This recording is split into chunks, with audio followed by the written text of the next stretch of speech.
World famous DJ Cutthroat, you know the face, you know the voice, and right now I am live on the industry's most wanted podcast with the most plugged in Tampa Mystic. Y'all stay tuned.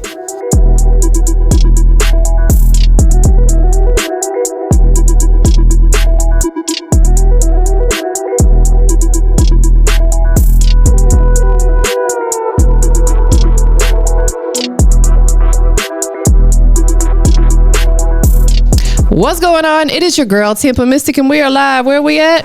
Industries. Put that gun show on, y'all. Been working out. Shout out to the one and only, the world famous, you know the face. You know the voice. You know the voice, DJ Cutthroat. What is going on? Good morning. Man, good morning, Tampa. Grand Rising. Grand Rising. It is so good to see you. Like, I feel like I could be wrong because I'm getting a little old, but I feel like it's been since the GME days since I've seen you. Yeah, you know, we work constantly. Yes. So I think we might have seen each other in passing. Right, but not chopped it up. Yeah, but we haven't chopped it up in a while. It's definitely been since the GME / pregame days. Yeah, exactly, 100%. How have you been? I've been good. I've been working. You know how we do it. We're Atlanta staples. We're plugs in the city, so we don't really never stop until we decide to stop. And I don't feel like stopping no time soon. So Man, I got my hands in some of everything. Right? I love it. You sure do, and we're gonna talk about a lot of it today, and just Atlanta culture. So I always love this city. I've been coming here since the 90s because I'm an OG. Facts. I came out here for Freaknik a couple times. And that's what made me fall in love with the city of Atlanta. I was like, it's a beautiful culture. It's a beautiful city. And I told myself back then, I said, I'm going to live there one day. I think a lot of out-of-towners, I think Freaknik moved a lot of out-of-towners to the city. 100%. I'm an 80s baby, so I was raised in Freaknik. Yeah, you was smack dab in it. Yeah, I was a real kid when in the hype of Freaknik. And I used to live across the street from Greenbrier Mall on the southwest side, and the next door to my apartment complex was the Q-Dog, the Omega House. Oh yeah, right. So that's where they had all their parties and all their functions. So it was like jumping 24/7. And when Freaknik came in town, I swear that was the headquarters for Freaknik. Like everybody that hit the town, went to Greenbrier, and they was partying at the Q-Dog house all weekend. So I literally grew up in Freaknik. That is amazing. I remember them folks broke in Riches downstairs and stole the clothes. Oh wow. I remember all the cars riding through with the candy paint and the gold rims. What a time to be alive. What a time. What a time to be alive. This generation now, they missed out. Y'all was born too late. Yeah, they would never know. So I get it. When I watch the news and I see them doing the car takeovers in the middle of the intersection, I understand where it's coming from. That's definitely not what they should be doing. No. I definitely understand where it's coming, because I had that same energy and I saw that same energy coming up. Just something that's in us that you got to figure out how to get out some way. And we, as a community, especially as a city of Atlanta, we got to figure out how to give those people the outlet so it don't disrupt our regular lives. No, that is a big fact. Absolutely. Because I feel like a lot of what went down back then would not fly today. Oh, no. It would not fly. If social media was out back then, it wouldn't have. Yeah, they wouldn't have been able to let that slide back then either. Never. But it's crazy, and I'm gonna throw some out there. I got so many pictures because back then we took pictures and got them developed, right? Correct. I literally got a vault of photos. I'm gonna have to show you some sometime because you might recognize some of the. That's special. I'm just keep on them. Hold on to digitize them. They might be worth something one day. You see, they just did the documentary. I did, and I show was like this. Am I in that? Right. Didn't see myself nowhere, but what's crazy is it was me and my homegirl came up here, and we were young, and we never felt unsafe, and of course people were having fun, turning up and this, that, and the third, but it was such a beautiful time. I was like, I feel so blessed to have experienced that. Yeah, definitely. I was probably one of the only white folk out there, and and it was just beautiful experience. Definitely. Man, what a time to be alive. Time to be alive. So you started in 2004. Correct. Yeah, 04, 05. Working at Peppermint Music in Atlanta. Definitely. Yeah, I think that was before that, actually. I started working at Peppermint. So in Atlanta, I think you can't legally work till you're 15, and then you had to back in the day get a work permit from your school to be allowed to work. Got you. And my mom was working at Greenbrier Mall, this little kiosk in the middle of the mall called the Herb Shop with my auntie Karen for years. So when I used to get out of school, I used to have to go to Greenbrier to be with her. I used to do my homework and everything up there. I literally lived at Greenbrier Mall. Like, yeah. I used to hang out at the Tilt, the arcade. Kids don't even know about Tilt. I used to hang out at the arcade. So I used to just be in Peppermint on the regular because I just had a love for music. So I used to be in there. You remember back in the day, you used to put your headphones on, you used to sample the music? Yes. I used to be in there sampling all the music. Yo, the youngest don't know nothing about that. I slick forgot about that until you just told me, man. So I used to be in there sampling the music. And, you know, I got to know everybody in the Peppermint music. And one day, the manager, DJ Sonar Darrell, his real name is Darrell. Shouts out to him. I owe him so much. Because one day he was like, man, you want a job? And I was like, hell yeah. I'm in here all the time anyway. Yeah, he was like, well, go get a work permit from your school and I'm going to hire you. So I went to school. I don't know how I did it. I can't remember, but I definitely lied and said I was 15. And they gave me the work permit. And I came back and I got the job. And I was working. That was my 9th grade year. So that was 2002. That is a great first job. No, definitely. I feel like that was your introduction. Like I'm sure you loved music ahead of time, but that was like your probably real introduction. Oh, no, definitely. I had no desire to be a DJ. You know, I definitely had a love for music. But when I got in Peppermint, I built the hugest music collection. You know, we ain't gonna say how I built it, but I built the biggest music collection working. Just borrowed some stuff. Yeah, you know what I'm saying? Shouts out to my manager at the time, Rico Brooks. He was my manager. Oh, okay. It was so crazy. Shout out to Rico Brooks, so many folks came through Peppermint, man. Rico Brooks was my manager. Hotel that was managing Shawty Low at the time. He was like the assistant manager / mixtape distributor. I don't know what you call it, but he was selling Peppermint mixtapes. So yeah. And then my manager was a DJ, so that's really how I started DJing. Okay, yeah. Let's talk it because I feel like people got to put some respect on it. You've been doing this for a long time, and 20 plus years. Maybe some of these youngins don't understand your journey, so we about to take them through it. So your manager was a DJ, right? The store manager. The store manager. Peppermint, Darrell, DJ Sonar, he was a DJ. You know, so I used to pull up on him, and you know, he used to have his turntables out, and he'll let me play around with him and whatnot. So then, I was coming of age, so I was getting into like that house party era of life, and everybody knew I had a whole bunch of music. So I was slick like the DJ before I knew I was a DJ. So they used to call me to bring the music to the house party. You know, I definitely wasn't DJing or nothing, but on vinyl. No, this is CD era. CD era, okay. Yeah, CD era. This definitely CD era. So I used to just bring, but you know, back when you used to have the 500 case. Yeah. I probably had 4 or 5 of those. Dang. Full of CDs. So everybody would call me to bring the music to the parties. And then, you know, I would just be swapping out CDs all night. Man, and that's another thing too. I feel like a lot of these newer DJs don't realize what it was like to have to tote that type of stuff around. Could you imagine having to pull up with like 2,000 CDs? I remember I was doing it. And then, you know, so what really got me to DJing was my junior year in high school.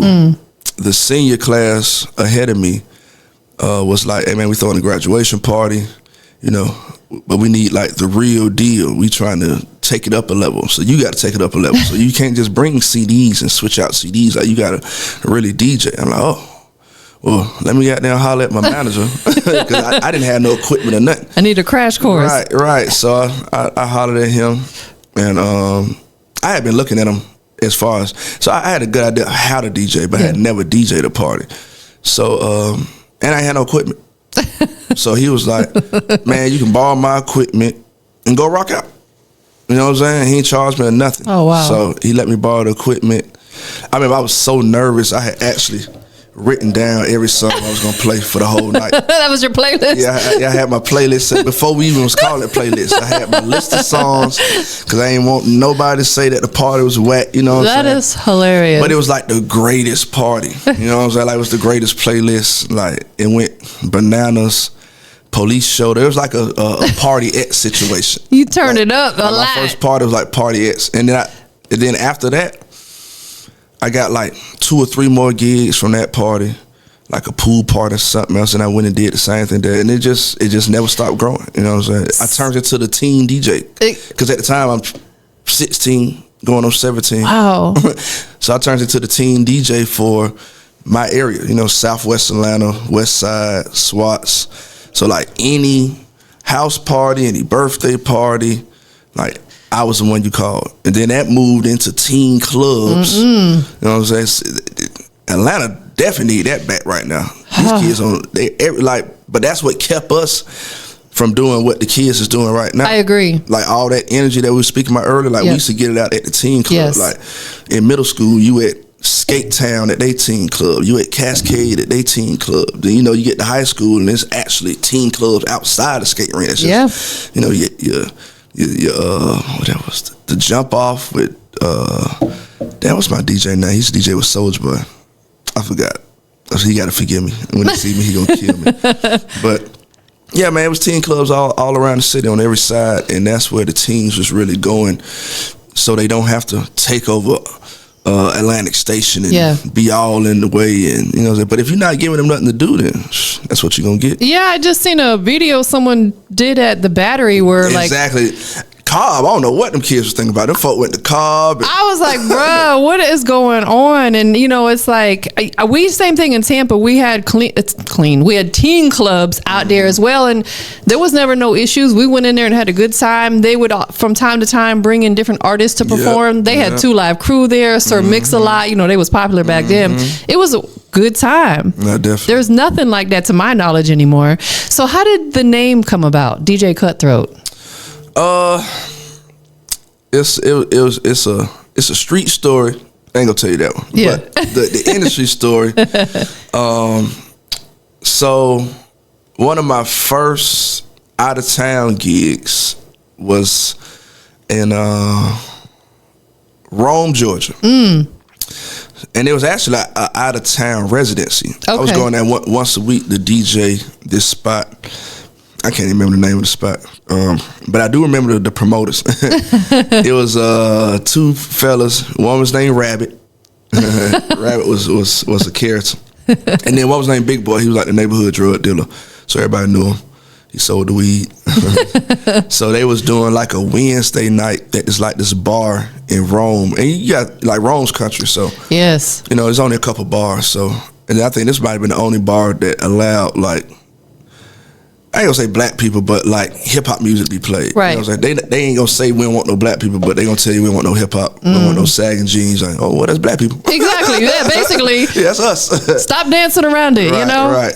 So I was doing that spot. And the first time they had booked me, they had brought me out there, and the party was crazy, packed, sold out the situation. And then the promoters, like at the end of the night, they had left for Sunday. Like, yeah, we gonna be back. They never came back. What? You know what I'm saying? So they didn't pay me. Oh Lord. But then that was the beginning of janky promoters. Right. But then the owner of the club walked up to me and he was like, "Hey, we got all the door money, but your buddies left here." And like he handed me all the door money. I'm like, I'll take it. Yeah, it was like around like $5,000 or something. Oh, dang, okay. Wasn't nothing he used. It was used for me at the time. Yeah, for sure. So I was like, okay, cool, boom. So I was like, shit, they ain't called me to pay me. I'm not going to call them to give them the money. 100%. They dipped on you. You're right. You know what I'm saying? So maybe like a week passed, and then I got a call from the promoters. They're like, man, we left the party, got pulled over, got locked up. I thought they was lying. I to this day, I don't know if they was telling the truth, but That's a you problem. yeah, then they were like, man, the owner told me you took the money, man. You cutthroat, man. We gonna call you DJ Cutthroat. I like the ring of that, man. Yeah, I think I'm gonna run with that. Nah, for real. I think I'm gonna run with that. So did they try to get their money back from you? Yeah, I gave him the money back. Okay. I gave it. I gave him out of 5. I gave him the money back, but then I was like, we gonna keep doing it. She's like, yeah. So I took out like 4 weeks of pay. I was like, don't worry about it. I'm gonna pay myself for the month. Yeah, we locked in. Nah, for Let's real. Pay yourself in advance. But shout out to the venue owner who was honest enough to say, hey, here. He could have been like, I don't know what you're talking about. Exactly. Nah, but I know what he was on because now I'm a venue owner. So he just wanted to make sure they keep coming back. You know, he had longevity in his eyes. What you got to have as a business owner. Like, yeah, I can take this money, but this little 5,000, he probably made 10, 20,000 right from bar and from food the bar sales. and food. Like, I just want to keep these black people back. Keep coming back. Exactly. They spending some money. Right. Tell us about your venue. Currently, I have a Plug House ATL located downtown on Edgewood. Actually, 323 Edgewood to be exact. Okay. And what it is, it's a project for me. So what I got going on, I have created a private membership club for creatives like ourselves. You know what I'm saying? So whether you're an artist or a producer in the music industry, whether you're a videographer, an engineer in the film and the television industry, whether you're a podcaster like yourself, I've created a private membership club where we have built a community of creatives, and it's built around the Plug House and ilovemyplug.com, where the Plug House acts as our headquarters. And through your private membership, you're welcome to come to the Plug House ATL and use our co-working space. That's hard. You can use our studios. We got a recording studio, and we have a visual studio for photo shoots and content creation and whatnot. And then we have the event space. You know what I'm saying? So you can come and use the event space to do your production, have your meetings, throw events, you know, everything. So it's almost like a gathering spot for creators with studios. That is such a genius idea. I appreciate it. That is hard. So is it like a monthly membership that someone has to pay? Correct. It's a monthly membership. Right now, we're starting at an introductory sales price of $100 a month. Oh, that's cheap. Correct. And how much access does that grant them? So that's 24. I'm not gonna say 24/7 because we open up from 9 to 5. As far as unlimited member access. Got you. Anything after 5 has to be scheduled, but you know that's still unlimited up until availability. So say for example, if I joined as a member, do I go somewhere to find out if whatever area I need to use is available for me to pull up that day and use? Like, do you have to? Correct. You're reserved through the website. Got you. ilovemyplug.com. I need to come check that out. Please. And I need to put the word out. Do you know how? I feel like there's so many people out here who are creatives that don't have a space that may not know about it. Definitely. Because I get people asking me often, can they rent this space? And I was like, no, I really built this for me. It's got all my branding. But they need places like that. Correct.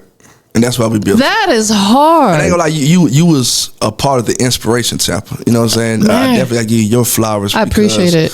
I've seen you move from spot to spot. Yes. But the quality that you've putting out has never dropped, despite whatever difficulties you might have been going through with switching through spots. And you know, all your spots are always wellly put together. I appreciate it. So I was, looking at you and your journey. I was like, man, we need to make a spot where people can come do their thing. Man, I couldn't agree more. I feel like there's a huge need for that. Especially in Atlanta right now. Especially in Atlanta, because so many people are trying to be podcasters or videographers, and that's great. I'm here for it. I'm not saying, let me take that back. You're not trying. You are doing it. My bad. But yeah, that is hard. So you give us the address again. It's on Edgewood. Correct. It's 323 Edgewood Avenue, and that's Atlanta, Georgia, 30312. I'm right there at the beginning of the strip. As soon as you get off 20, you're going to pass the fire station. I'm the first building on the right. Or if anybody's familiar with Palm Beach, shouts out to my boy Jameen and Young Boot. That's a spot. That is dope. Right directly across the street from Palm Beach. And there's an area in there to do photo shoots as well? We have an area to do photo shoots and any visual production. We have a recording studio to come record music, audio books, you know what I'm saying, whatever you're trying to record from an audio perspective. Like I said, we got several breakout rooms where you can pretty much do anything you want, from podcast production to parties to whatever. And then we have the event space that features a kitchen and a bar. You know what I'm saying? So if anybody want to come do an event and want to serve food, you know what I'm saying, want to serve drinks for your guests, we ready for anything. So the event space, I'm sorry, I'm picking your brain because now my wheels are turning. So like the event space, is it set up to like if somebody had like a little networking event, is it bring your own equipment type situation like speakers and everything, or do you provide that stuff for an extra fee? So what I've learned since I've been doing the event space kind of industry, a lot of people, everybody has their own vision for their event. Yeah. So I've realized and I've learned what works best is to just keep a blank canvas for people. Yes. So the event space, it's no signage up, so you can come and bring up your own signage, and you can really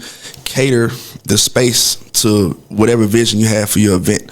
I do have a sound system, you know what I'm saying, so you don't have to worry about bringing sound unless you're trying to go above, you know, what we're providing, but it's definitely enough to fill the room.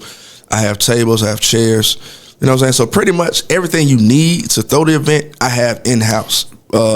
Projectors for visuals, but you know, like I say, if you have a specific vision, then you're welcome to bring every and anything you want. Man, to bring that vision to life. That is such a genius idea. So you said the introductory rate is $100 a month. Correct. Does it go up, like, since that's an introductory rate? Well, it doesn't go up currently for the members, but we're, you know, as we bring on more members, and we price is gonna have to go up. Make advancements on the space. We're eventually going to raise the rates, but right now it's locked in at $100. That is so affordable. That is so affordable. I'm actually my videographer. It's funny because I've been sending him clients to do photo shoots, and I had to go on Peerspace to find him a spot to do it at. I'm going to let him know because we're on Peerspace. Okay, because he's paying per hour at one spot, and he's cool there. But at $100 a month, boy, can't beat it. People come in there and rack up. So you said between 9 to 5. What happens after 5 p.m.? So 9 to 5 is when our creators come and use the co-working space. Almost, it's if you come in the Plug House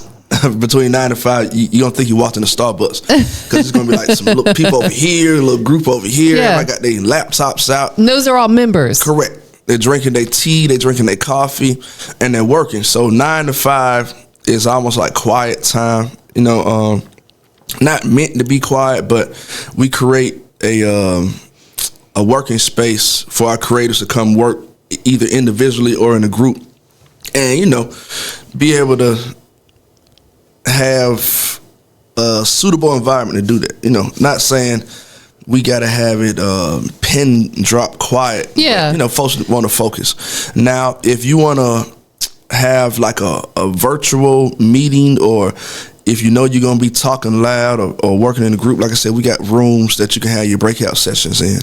That is so dope. I'm so impressed. Congratulations. Thank you. I appreciate it. And then a lot of people, like you say, like the videographers, they come book the studios, or the visual studio, and we have a lot of artists that come book the recording studio in the daytime. Is it easy parking around there? So parking, I wouldn't say it's the easiest, but in the daytime, it's definitely a lot lighter. You know, Edgewood is it's a bar district. Yeah. So at night, it's definitely a lot competitive, a lot more competitive for the trying parking. To find somewhere to park at. Yeah, but daytime is pretty smooth. You that know, is so plenty dope. Of street parking. It's several paid parking lots on Edgewood, you know, so yeah. Do you entertain, like, if somebody maybe is coming from out of town and they're like, I don't necessarily can't do the membership because I don't live here, do you have like one-offs where they could pay for a day or something like that? We definitely offer a la carte services. Okay. A la carte rentals, you know. Tell them your website, man. Like, let's get this thing booked up. Definitely. You know, it's the same website. You know, we've been pushing the I Love My Plug brand for 20 years now. So same website. Just just go to ilovemyplug.com and you can sign up for a membership. You can check out what we got going I on. love it. Yep. I'm like, listen, my wheels are turning now. I'm like, boy, what could I be doing? You know, definitely. That's hard. And then the other side of the Plug House is the community aspect, because it's Atlanta, so it's several studios that you can go, and even several studios that you can become a member of. You know what I'm saying? But it's not a lot of communities as far as you being a beginner or a vet and being able to come somewhere and work and network and just be surrounded by people that do what you do. Yes. Whether they're more seasoned than you and you can learn from them, or whether they're a beginner at the beginner stage and you can kind of mentor them and work together to create something. You never know who you may meet walking in there. Correct. With the studio room, what is the capacity? Because I'm thinking like, small listening sessions. Like I said, my wheels are turning now. No, definitely. So the recording studio is not large, but it's not tiny and it's not small. So like 10, 15 people maybe would comfortably fit in there? I would say 10 or below. Okay, got you. Coming from, I ain't gonna lie, you know how we have experience in this industry. So what I've learned, and I've had several studios, the bigger the room, the more people want to come hang out and not work. It becomes chaos. Like, so when we was on Martin Luther King at pregame, of course we had the studio there. Right. And we had a whole separate studio complex, you can say, on the backside of pregame of the club. And, we used to do all type of listening sessions or whatnot. But the thing I always noticed was, like the artists would pull up with like 20 people that's not doing nothing. It's really just a liability at the end of the day. It is. Listen, I'm so, that's why like even here, when my guests book with me, I tell them, please don't bring more than 2 people with you. Correct. Even though I got a little bit, I don't need 30 people walking around in here because like you said, it becomes a liability. Right. And I'm like Slick, it makes me uncomfortable because right. I'm like, I don't know all these people. So you got to clean up behind folks. Yes. I don't blame you. I don't blame you at all for keeping it, like you said, a little bit smaller because that's going to keep the crowds from wanting to come in there. Correct. That is hard, man. I'm loving it. Thank you. Definitely. So let's talk about some of the stuff you've done. You've worked with Interscope, Def Jam, So Def, the list goes on. What would you say is like an industry lesson that you learned from working with labels? Get your money up front. If you can. A lot of times you can't, but that's why you got to really work on building your worth and building your value. Because one thing about this business, and in business, if it's value if it's a return guaranteed on an investment, you're gonna make that investment. Yes. And if folks, especially labels, if they view you as an investment and they value you, then they gonna pay you. Right. Right. If you don't create that value within yourself, they're just gonna treat you like the average Joe and pay you when it's convenient for them. You have to come into a situation being an asset rather than a liability. Correct. Being that asset, they're going to make sure that they pay you, like you said, because you're bringing value to their situation. Correct. And as it sounds like what you've always done. No, definitely. Do you still work with any labels now, or is that kind of a thing that's behind you? No. I definitely work with labels from like a subcontractor standpoint. I don't... I'm not employed directly by any labels at the time, but a lot of labels reach out, especially when they got new artists. Yeah. And need artists to be worked in the Atlanta market, or need their records broke, or what I'm saying. We Atlanta, so it's the go-to spot.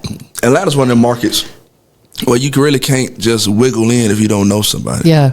And I'm one of them people to know like you are. You know what I'm saying? So we get those phone calls. So, yeah, I do a lot of work with labels still, 1099 though.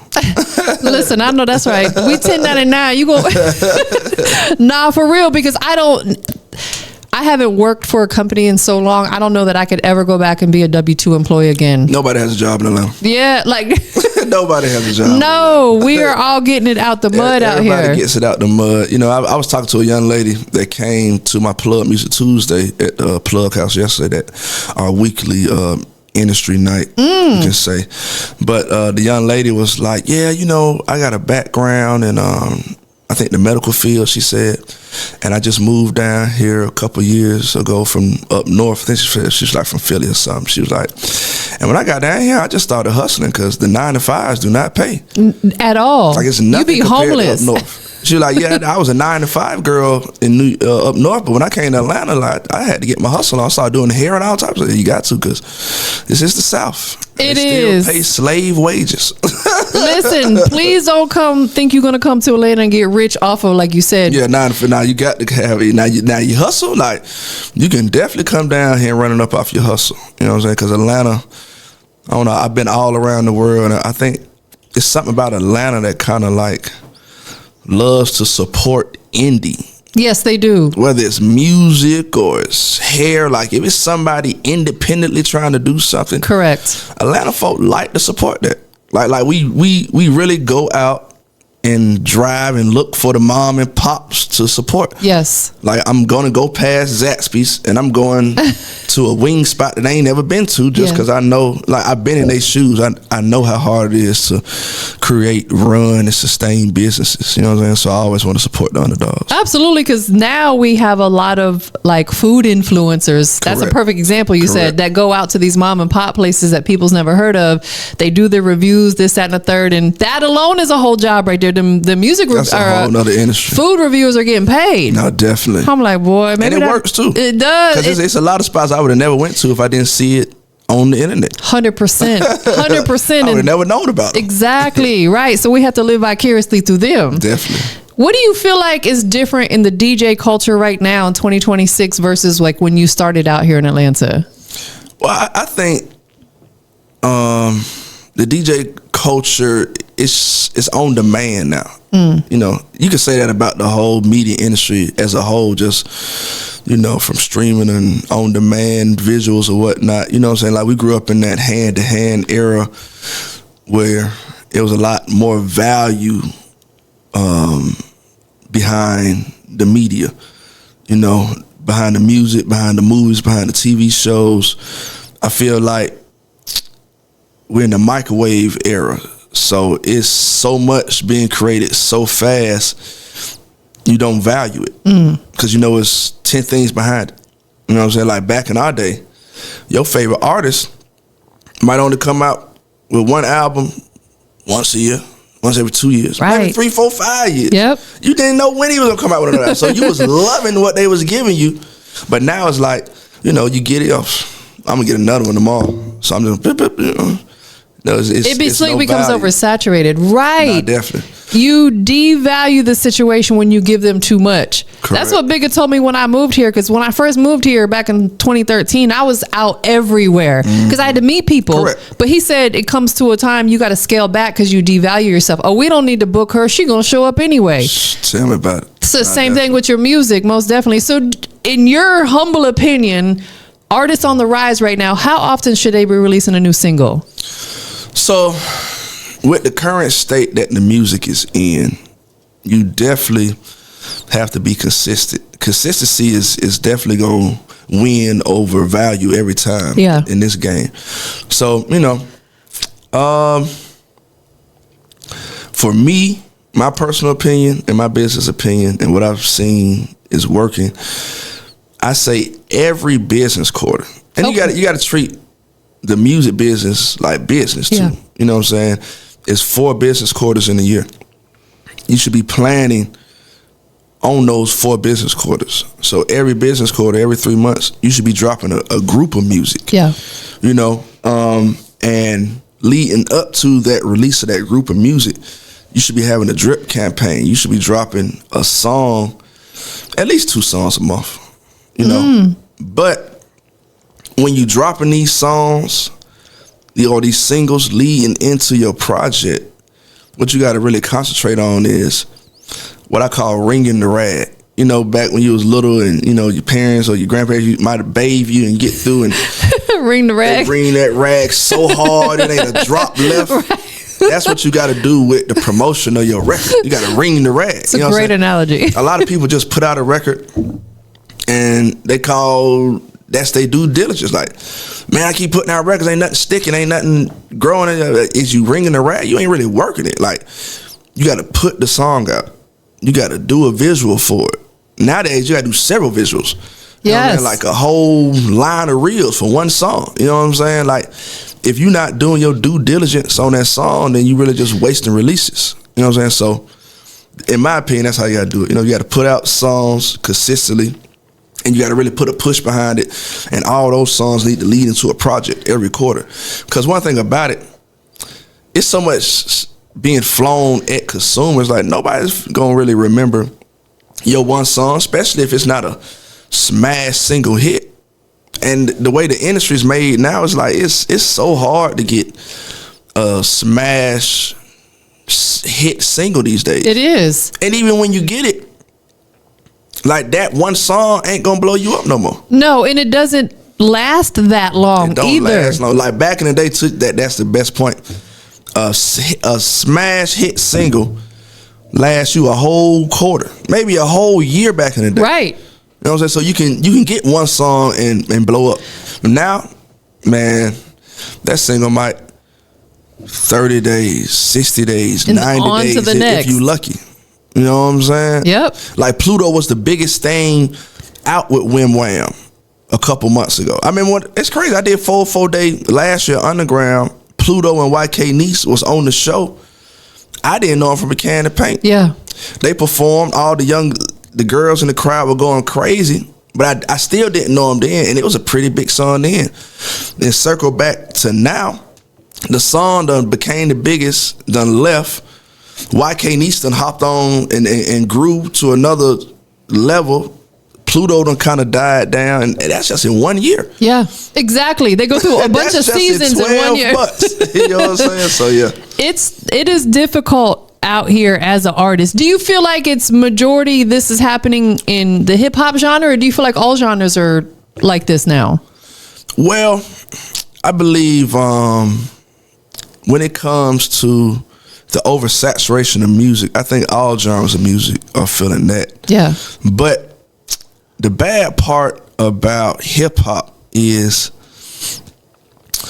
I feel like hip hop is the only genre of music where it's looked at as not cool to become seasoned or to grow older. Or Ageism. I feel like it only exists in hip hop, because like you can go to rock and roll, Eagles, Rolling Stones, right? They gonna tour till they die.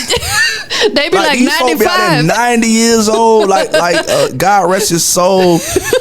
The man that bit the bat head that just passed away. Ozzy Osbourne, yeah. He had just did a show before he passed away. The man passed he was like 90 years old. He just did his last show like months before he passed. He had to do it like sitting down because he was like deteriorating. But the fans was there. You would have never known by the numbers. The numbers don't do nothing but keep growing. Facts. But I feel like, that's due to the genre, the industry of rock and roll, facilitating the business around those older acts. Yes. Like, we don't do that. We just starting to do that in hip hop. But to our, I don't know the word I'm looking for, but you can't really blame hip hop. It's still so new. No, new. We're just 50 years old. Exactly. You know what I'm saying? Like, it's still young. Like rock got like a 50-year head start ahead of us, so they had a little more time to figure it out. But it's several genres of rock and roll that keeps the older acts alive. Yeah, classic rock. Yes. You got the country music. All that, like it's genres built for older acts. Yes. It's no reason in hip hop you got Ice Cube and Snoop Dogg that's 50 years old having to compete their music against Baby Kia that's 19. You know what I'm saying? Like, first of all, it's not the same demographic, but you got all one people in this nucleus. Like, we gotta create.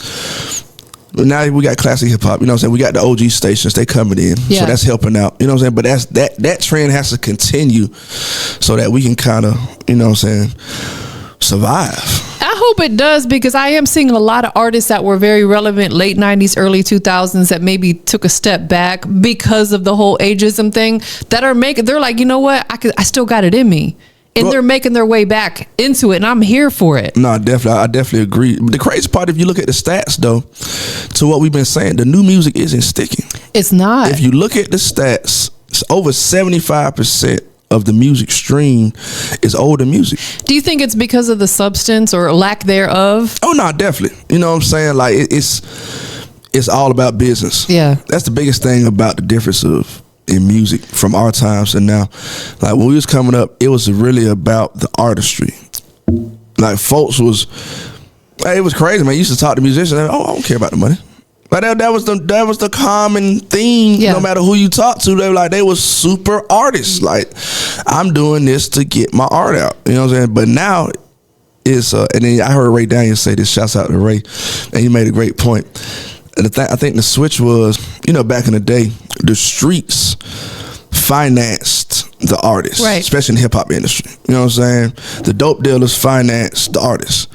The switch was when the dope dealers realized they can become the artists and they finance themselves. So now it's like all the artistry is out the music, because the artist was doing it for the artistry. The dope dealer is just doing it to flip some money. Right. So I don't care what the artistry sound like, as long as y'all gonna consume it, I'm gonna keep making it however y'all consuming it. And that's facts, because I get so many people sending me music and it's not even mixed. Mm-hmm. I'm like, bro, why would you do that to yourself? Why would you send out a song to get my opinion on it or to get my feedback on it? And it's not even mixed, let alone have a master. Of course, I'm going to critique that. And I apologize, I didn't want to cut you off. No, you good. That goes back to what we just said, because from a consumer aspect, from a business aspect, you know what I'm saying, if you in the streets, as long as your consumer is buying, your quality of product is there.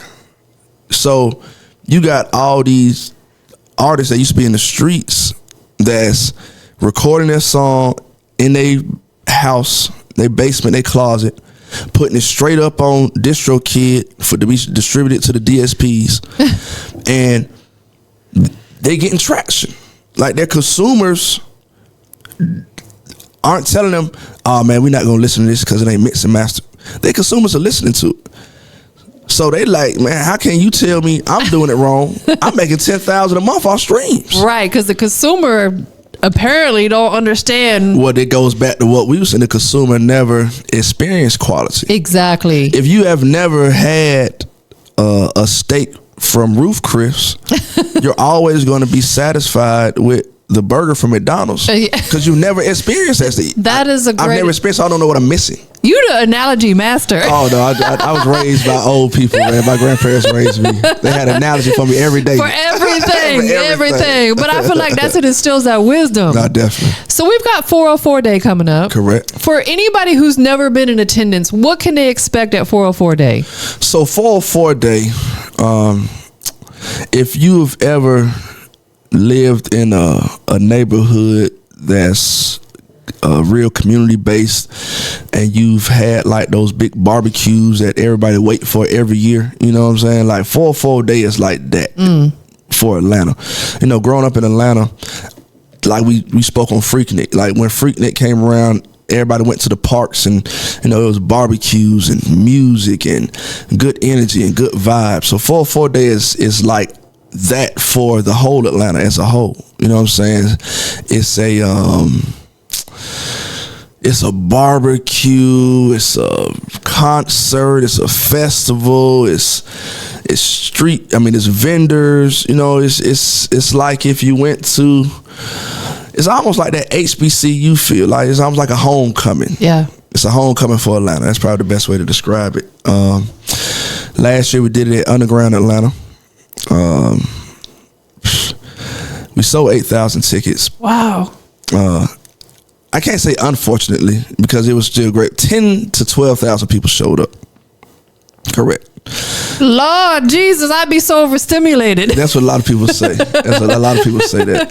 But yeah, 10 to 12,000 people showed up. So it was a situation that really couldn't be contained to downtown Atlanta by the security and police. So we made the conscious decision to move it to Wolf Creek Amphitheater this year. Makes sense. Yeah, a real concert venue that's prepared for those thousands, tens of thousands of people, and that can be contained. Who are some of the artists that we can anticipate on the lineup? Oh man, I got everybody. You know what I'm saying? Like, I'm born and raised from Atlanta. The artists in Atlanta, it's nobody that's came out of Atlanta since 2005, I say, that I haven't worked with directly or indirectly. You know what I'm saying? So everybody that I've worked with, I reach out to every year. You know what I'm saying? A lot of times, people's schedules might be busy, but you know, I always get a great core artist every year. So this year we got the Rich Kids. Okay. All of them. Yeah. You know what I'm saying? You know, sometimes you might see the Rich Kids and it might just be Schoolie and Caleb, but no, I got everybody. That is amazing. I got a relationship with everybody. So we got Schoolie, Caleb, we got Jose Guapo, we got Shad the Guy, we got Baby Charles. I'm gonna reach out to Flav. Make sure Flav on that stage. Then after that, we got Travis Porter. We got Young LA. We got Shop Boys, Michael Montana, Fabo. Man, you mind if I No, go ahead. I can't. I don't want to lie Some to true Atlanta staples. While you're looking at that, is there an opportunity for independent artists to jump on stage too? Definitely. I wouldn't be DJ Cutthroat, CEO of I Love My Plug, if I didn't extend my platform to the independent artists. You know, that's definitely what I'm known for. Yeah. That's what I like to do. So if they go to ilovemyplug.com, you can register to get in our artist affiliate program. And what's that going to do is that's going to give you the opportunity to register to perform at Full 4 Day. It's a few ways that you can sign up and take advantage of getting on stage. You can pay, of course. You know, that's the quickest and most efficient way. Yeah. But to those artists that don't have that larger budget, we created programs. So for one, you can do your payment in installments, so like layaway. Excuse me. Number two, you can sell tickets. Okay. You know what I'm saying? If you sell tickets and you sell the same amount that you would pay, then we'll let you perform. And then you can also purchase products or services or merchandise from I Love My Plug. We got Full 4 Day merch. We got I Love My Plug merch. We got the services that we offer, you know what I'm saying, whether it's performing on other stages, whether it's getting your music serviced to the DJs or being on playlists or mixtapes. You know, if you spend a certain amount of money on those services, then you get to perform free as well. That is hard. That is hard. I love the fact that you have multiple ways they can do it. And a lot of these artists out here be swearing they got the fan base. This type of situation is going to prove it. No, definitely. You could sell them tickets. Okay, then you talking. Right. You know what I'm saying? Because at the end of the day, you know, anybody that's going to take advantage of the platform has to help build the platform. Correct. Same thing with media. You know what I'm saying? If there's any media out there that's trying to come cover the event, you know what I'm saying, I'm welcome to any and everybody.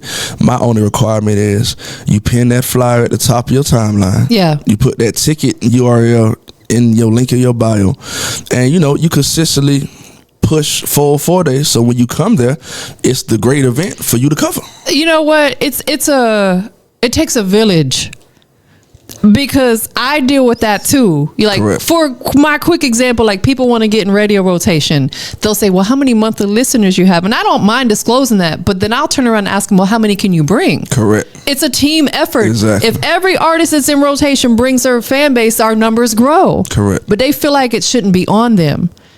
I'm just like, bro, it's a team effort. It's a team effort. So there's still opportunity for artists to perform. No, definitely. You know, we're more like I don't know how many, about 40 days away. So over a month, you know what I'm saying? So it's still plenty of time to sign up, but most importantly, plenty of time for you to sell those tickets so you can make it on stage. What about as far as DJs? Is there opportunities for DJs to get a set, or is that already set in stone? So I ain't gonna lie. I have assembled, in my opinion, and a lot of people told me this, it's probably the greatest DJ lineup out of any event in Atlanta history. Let me go to my phone. Pull the notes Let up. me find the DJ lineup real quick. Hold on. Read off these names. So I got Greg Street. I got Scream. I got Holiday. I got Swamp Izzo. I got DJ Nabs. I got DJ Monte, DJ Jelly, DJ Hershey, the real DJ Ace, Black Bill Gates, such and such.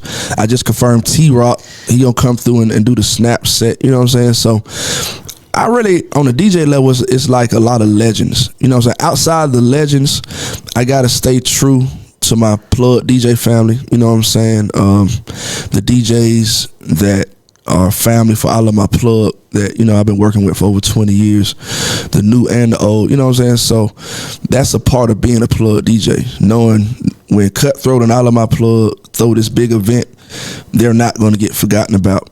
And I'm going to make sure that they get plugged in and they on their stage. Of course, the ones that's, like we said, adding to the event.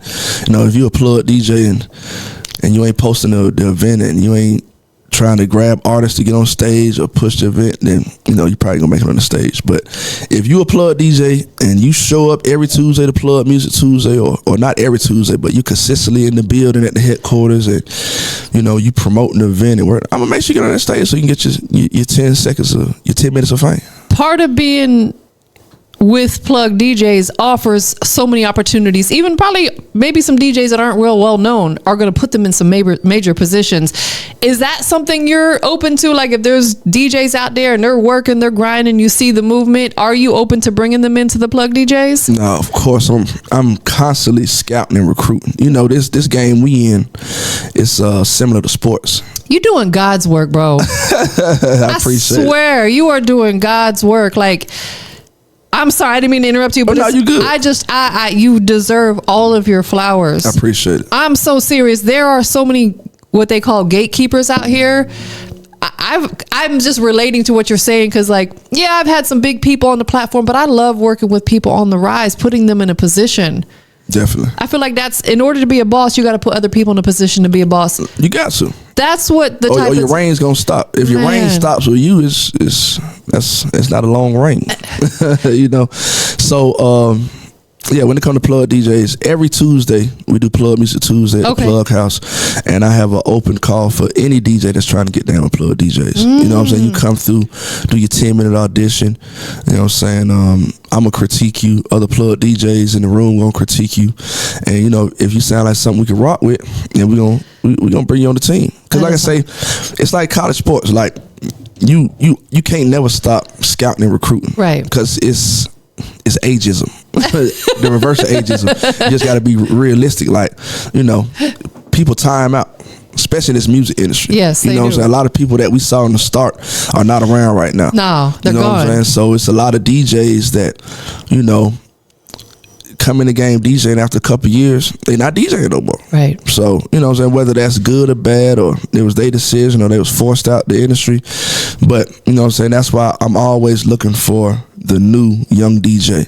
You know what I'm saying? To bring them along and make them a Plug DJ and make them a part of all of my Plug family.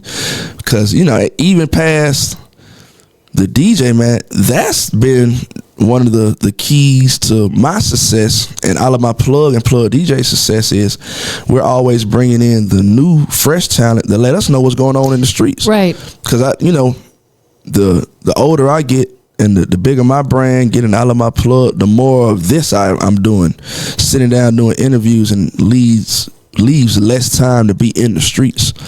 But if you're not in the streets, you don't know what's going on. Right. So, you know, my DJs, they're my A&R, my ears to the streets. Who would you say is an artist right now coming out of Atlanta or maybe somewhere else that you are super in tune to that we need to be on the lookout for?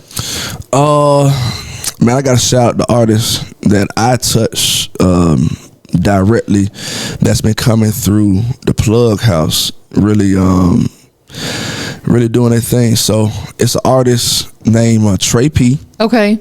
He got a smash single called Yeah Yeah, Lil Yeah Yeah. We're going to be working as soon as it warm up. You're gonna see us work that real soon. I got another artist by the name of Cash, YG Cash. And he remind me of the old Gucci Man. Oh, that's hard. Yeah, he's really authentic, you know what I'm saying, out the streets, and his music really got that sound. It's a lot more though. It's a lot more. Be on the lookout We finna crank out a few mixtapes and a few projects featuring the artists we working with. And I'm gonna drop me an I Love My Plug album this year. Shouts out to Metro Boomin. Shouts out to TM88. But you know, I definitely gotta have a DJ Cutthroat I Love My Plug DJs album. That's just big. Working with the artists that we came up with. You know what I'm saying? I feel like the Metro Boomin and TM88 projects this year, well, 2025 too, really bringing Atlanta back. I agree. Now, not saying we ever went nowhere, but to what we was talking about, the ageism, a lot of those key artists in that futuristic movement or that early 2000s movement are seeing like a resurgence right now. Absolutely. And it's definitely due to the albums being put out. Man, we got a #1 hit out of Metro's album. That's crazy. That is amazing. For sure. For any new artists that are just starting out from Atlanta, how important is it for them to know the history and the culture of the music industry? Because oftentimes I'll ask them, hey, do you know this person? Do you know that person? And they're like, no, I don't know who that is.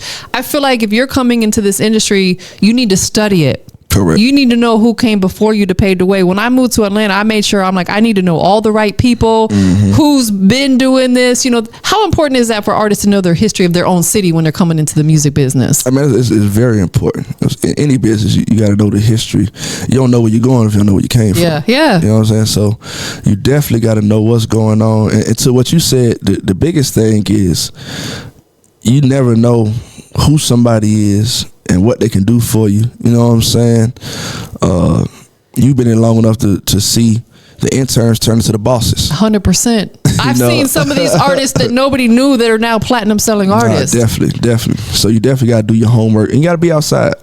Yes. You know what I'm saying? Like you got to get off your laptop. You got to get, if you really want to move, you got to be where movement is at. Correct. Like you can't think you finna create motion and you don't move. Like how does that work? Are DJ service packs still vital to an artist when it comes to them wanting to send their music to a DJ? No, it's tremendously. Yeah. It's invaluable. Because what a lot of artists don't realize, and I guess it's easy to make this mistake. Like I think artists think like when they put their music on the platforms that any DJ can access it, and it's false. It's the complete opposite. You know what I'm saying? Not until recently has the DJ softwares like Serato integrated with the streaming services. Right. You know what I'm saying? Where you can actually take a song off of Apple Music and the title and play it as a DJ. That's just came around in the last couple of years. But even with that, you're only going to have certain versions of your song on that streaming platform. So if I'm a DJ and I'm a real DJ and I'm blending and I'm mixing, I'm taking acapellas off this song and I might put it on the instrumental of this song. But if you haven't given me your DJ pack, I don't have your acapella or your instrumental. So now I have to just play it the way that everybody else hears it. And if I'm a true creative, that bores me. So you probably not even gonna get no play from me. You are absolutely right. Because when I first moved here, one of my first hosting gigs was at Magic City, and I remember X-Rated was over there probably. And DJ Boo. They the king. They showed me the game before you can easily get instrumentals and acapellas. DJ Boo, I'll tell you, like I remember so specifically one night we had a meet and greet with my mixtapes there, and I had an artist that I brought with me, and I said, DJ Boo, I know that you are a very seasoned DJ and you probably don't play music unheard, but I've got a song if you could play it.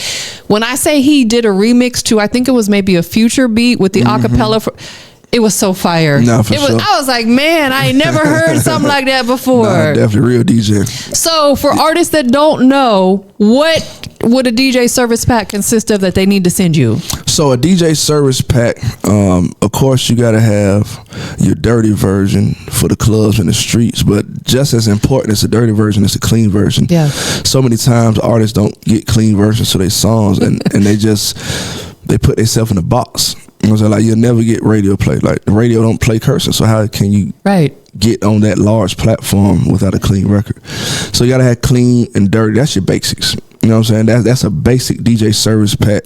But if you want to take it a step further, then I would recommend having your clean acapella and your dirty acapella. And the last one, it's kind of a toss up. You know what I'm saying? Some people say do it. Some people say don't do it. My opinion, I'm on the fence with it. The instrumental.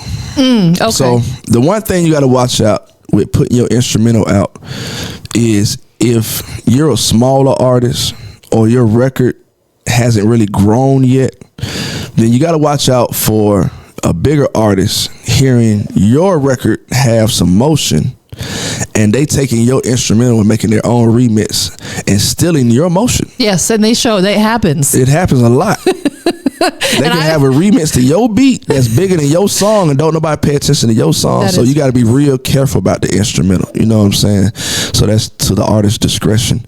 But you know, I probably would fall back from putting the instrumental out until you got enough steam where people know that's your song. Absolutely. Now, once they know it's your song, then other people remixing that song might be beneficial to you. Correct. But if they don't know that's your song, then you're going to get lost in the sauce. And you know that you never don't want that to happen. What about an 8-bar intro version for like radio DJs or mix show DJs? No, definitely. I left that out. You're definitely correct. That is another one of those extra steps. You know what I'm saying? So, you know, if you go as far as to get the acapella and the instrumental, then you might as well get the 8-bar intro version, clean and dirty. Most definitely. So listen, y'all, he's putting you on game because it's, like you said, any industry you go in, you got to study it. Correct. You have to understand it. You cannot go be a doctor and not have went to school for it. Artist development is like almost out the window. It's all business. It's exactly the labels. The artists don't care about development, and the label don't care about it. They just want the dollar. If we convert a dollar out of this situation at the end of the day, that's all we care about. Do you feel like social media had something to do with that? Oh no, definitely. Like I say, our whole lives are sped up. Yeah. Like we're living our own demand life. Yes. You know what I'm saying? Like when we grew up, you used to have to wait for your show to come on once a week. You know what I'm saying? Now you can look at a whole season in one binge worthy night. You know what I'm saying? So everything is on demand. Everything is microwave, even down to the clothes. 100%. Like we used to buy clothes. I still got clothes that I bought when I was a teenager that I still wear to this day. Of course, yeah. In good condition. These clothes these days don't last you a year. I know. Couple washes and it's out of there. They cheaper. They're made from cheaper materials. You know what I'm saying? And nothing's made to last no more. Even our food is like that too. That's a whole nother topic. But definitely, I see. There's a guy I follow on Instagram. He's actually a doctor, and he puts comparison. He's like, people be like, "Oh, I ate McDonald's fries when I was little, and I'm good," but back then it was potatoes and salt. Right. Now it's like got 18 ingredients because they want cheaper, faster production, and it's with everything. We in that microwave era. Yes, that microwave era. Man. Sure. So you got 404 Day coming up. Anything else on your radar? I know you said you do your Tuesday events that we need to be on the lookout for. So we have a whole campaign, like we was talking about the artists that's trying to get on for 404 Day. We have a campaign called Road to 404 Day. You know what I'm saying? So basically, we have several activations and breakout events and showcases, and 404 Day is a car and bike show too. I ain't even get on that part. So we have several activations where people can pull up with their rides, their cars, their bikes, their Jeeps, and we're picking cars to be in the car show, as well as doing showcases and picking artists to perform at 404 Day. So definitely be on the lookout for that. We're on every side of town. East, west, north, south doing this. We just did it last week at the Essence Event Center on Riverdale Road. Okay. Had a big turnout. Where on the north side are you going to be? We're putting that together. I think I'm teaming up with DJ Ice. Okay. And he does a lot of the large cash prize giveaway showcases for the artists on the north side. I know he usually works out of Tiger, I believe. Oh yeah. So we probably go holler at Tiger. Yeah. Holler at Smurf. You know what I'm saying? Shout out to Smurf World. Shouts out to Smurf. Smurf one of the ones too, man. I remember when I first met Smurf, we was all teenagers. Love that dude. He was doing team parties, managing Rah Rah. Rest in peace, Rah Rah. Rest in peace, Rah Rah, man. Man, Yeah. it's crazy. So outside of that, is there like campaign packages on the regular that if I'm an independent artist, I can come to you and say, you know, I want this campaign package, and you help them with different things? That's something, a service you offer? No, definitely. We definitely offer consulting. You know what I'm saying? So any artist that has a project coming up, or any artist that's looking for guidance in general, can reach out to me. They can go through the website. I ain't gonna lie to you can definitely reach out to me, and I can help you. You know, we'll sit down and have a consultation and build you out a plan, and I can hold your hand through the whole situation. But you know, that's pretty pricey. I would recommend any and every creative to make an account on ilovemyplug.com and just become a part of the creative community. I need to do that. I'm going to do that today. I appreciate it. Yes. I appreciate that, because a lot can be gained just by getting a membership and interacting with the other creatives that's on the platform, because it's so many people on there that do so many things, and like literally everything that I offer you can find on the website yourself. It's just, you know, it's gonna take time, and it's gonna take you interacting and networking with people, you know what I'm saying? But the plan and the people that it takes to see that plan through is definitely on the website. It takes a lot of time, a lot of effort, a lot of money, and I feel like that's what some of these artists don't realize. So that's why I love these type of conversations and picking your brain, because I feel like sometimes I'll tell them, but it goes in one ear and out the other. So Correct, it's like we have to solidify it. They got to hear it from people like yourself, who's been doing this for decades now. Definitely. Man, most definitely. Anything else in the works we need to know about before we tell them where to follow you out on your socials? I just want to give you your flowers, Peppermint. I appreciate it. I appreciate you for having me on your platform. We got to do it again. Nah, definitely. Like again. I've been watching you for years, move around in the city. You know what I'm saying? And definitely being someone that's not from Atlanta. You know what I'm saying? But the way you move, unless you told them that, they wouldn't know. You know what I'm saying? So I definitely want to give you your flowers. Thank you. And keep doing your thing. I appreciate it. Can't wait to see the next level. 100%. We've now that because it's been a while since we got to figure out something we can work together on more often. I want to, if you're open to, I want to bring you to the Plug House. No, I would love to pass on the knowledge to the other creatives in the community. I would love that. I think that's one of the biggest things from Plug House. I always bring seasoned veterans in the room and, you know, have almost like a panel discussion between them and some of the newer creatives to you know, just kind of guide them and give them some of that insight. You know what? I'm going to tell you off air, because this is something I haven't put out publicly, but I'm actually working on something with somebody. I feel like your venue is going to be the perfect spot for it. Don't let me forget, because I'm old. We're going to put it together. So tell them your socials where they can follow you at. At DJ Cutthroat, and that's DJ KUTTT. So that's 2 T's at the end of cut and 1 T at the beginning of throat. HROAT. I'm at DJ Cutthroat on all social media platforms. But I ain't gonna lie, I'm a real man. You can call me. I give you my phone number, 404-399-0064. That's the business line, the main line, the plug line. I used to be one of the people who had like 3 phones. That shit was so nerve-wracking. So I went back to one phone. It is nerve-wracking. I went back to one phone. So yeah, man, you can call me, text me.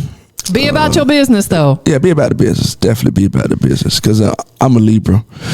And one thing about Libras, once we write you off, you're written off. My dad is a Libra. I totally get it. Once we write When's you your birthday? off, September 30th. Oh, my dad's a 29. See, that's why, what's up. That's why we vibe so much, because my dad is my best friend. Nah, for I love that. I love me a Libra. Yes, definitely. So be about your business. Most definitely. Who would you like to give thanks to that's just been loving you and supporting you throughout your journey in music? Man, you know what's crazy? When we did this interview, it made me think about Darrell again, DJ Sonar, that first DJ that was the manager at Peppermint Music. You know what I'm saying? Like, I definitely wouldn't be here without him. Like, I don't think I told you, but after I did that first party, he never asked for his equipment back. Like, he might have asked for it like 2 years later. Wow. And I ran into him like, bro, you ain't never, like, bro, that was the gift, bro. That was blessing you. I wanted to see you go on and do your thing. So I ain't seen him in years. You know, so I don't know what his condition is, what he got going on. I pray that, you know what I'm saying, everything's going well for him. But I definitely got to give a shout out to DJ Sonar, Darrell from Peppermint Music,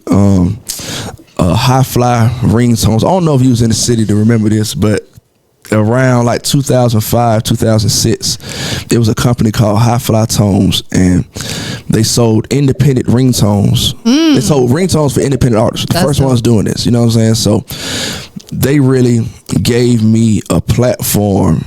Tim Maxman, he was one of the heads of the company. My boy Tone. I'll be forgetting names so bad. I'm the same. The whole High Fly Tones crew though. You know what I'm saying? Like when I was working with DG Yola, that was my first artist with the Ain't Gonna Let Up record. You know what I'm saying? They sponsored a mixtape and probably pressed up like 50,000 copies. You know what I'm saying? So that really took my career off. I was the youngest member of Legion of Doom, LOD back in the day. So shouts out to Ray Hamilton and G Code and Kool-Aid and Funky and X. Like those were all my big brothers when I first got in the game. You know what I'm saying? So, and everybody, man, I can really go on for days, man. So many people showed me so much love. That's why I show love back, because I got shown so much love. So I always try to show love back. And shout out to Coco Ash too for shout out to Coco that set this whole situation up. That's up. My girl, man. See, Coco is one of my newest friends. You know what I'm saying? I met her through DJ Mr. 262 from the Midwest. Yep, that's the homie too. Yeah, that's my family. So Coco is a new relationship for me, but it's starting off so great, and I just see us doing so many big things in the future. She's amazing. Shout out to my girl Coco. That's my sis, you know, for sure, most definitely. All right, so I got one last question for you. Where we at? Industries. Tell everybody what makes you the industry's most wanted.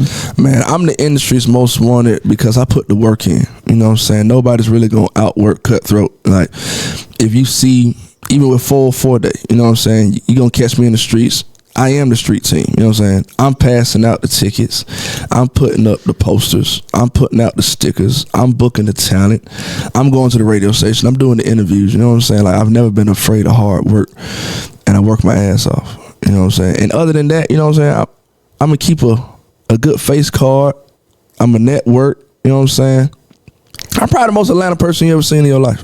No, facts. And I think those are all qualities of Atlanta. You know what I'm saying? You are absolutely right. Because I'll tell you, I've been here for a long time, and I've never, ever, ever, ever heard a bad word about DJ Cutthroat. I appreciate that. Never. And I'm definitely not perfect, and I've definitely made mistakes. But when I do make a mistake, you know what I'm saying, I always tried my hardest to come back and right that wrong or right that mistake. You know what I'm saying? I'm the same way. I'm like, I always am the bigger person in every situation. Even if it's not my fault, I still want to fix it because I don't like having animosity on my heart with anybody. That good energy. Gotta keep that good energy. It's about the vibrations. You know what I'm saying? That's all life is about. Big facts. Well, thank you for being here today. Thank you, Tam. It was an honor to have you here. It was an honor to be here. Absolutely. For sure. We out of here, y'all.